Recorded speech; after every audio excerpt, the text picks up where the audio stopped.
Ralph Breaks the Internet is the sequel to Wreck-It Ralph and sees the return of both John C. Reilly as Ralph and Sarah Silverman as Vanellope. The movie is directed by Rich Moore and Phil Johnston and takes place 6 years after the events of the first movie. It starts off with both the main characters' daily routines, starting with appearing in their game in the arcade each day, and then they spend their nights hanging out. This brings us into Vanellope growing bored and tired of this repetitive pattern and her longing for change. In his attempt to cheer her up, Ralph changes the Sugar Rush game track, which eventually leads to one of the kids breaking the arcade game steering wheel, to which the arcade owner decides to shut down the game instead of buying the expensive game part. As the last chance to save the game, both Ralph and Vanellope go on to eBay and buy the last remaining controller off eBay. Naively, they keep outbidding themselves and are then asked with the tough job of raising the astronomical sum of money. They start off by attempting to collect rare in-game content, but in their first attempt they come across Shank, which is a main non-playable character in violent racing game Slaughter Race, voiced by Gal Gadot, who suggests to them to make viral videos as a way to earn that money instead of stealing her prized in-game car. The rest follows Ralph's viral video successes on BuzzTube and how Vanellope finds the change and adventure she was looking for in Slaughter Race, which leads to the final act of Ralph having to face and conquer his insecurities and clinging to Vanellope, and how to learn to be apart from friends. This movie is a light-hearted, fun movie that for the most part does its main focus to entertain quite well, but it does fall flat when compared to the fun and charm of the first movie, which felt more relatable. The sequel has way more stuff to juggle than the first, but it was that smaller scale,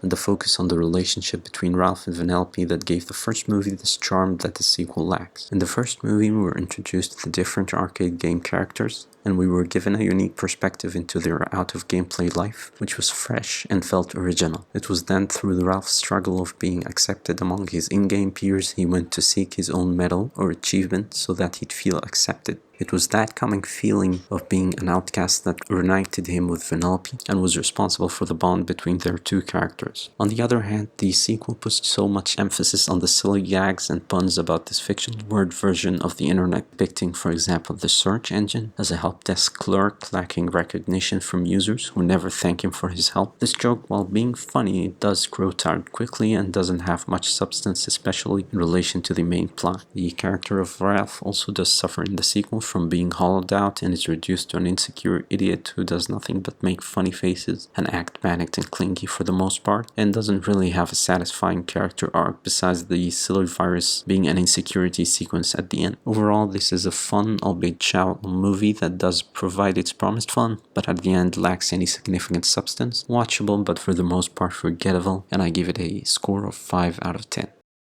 If you liked this video, please like and subscribe for similar content. Thank you for watching.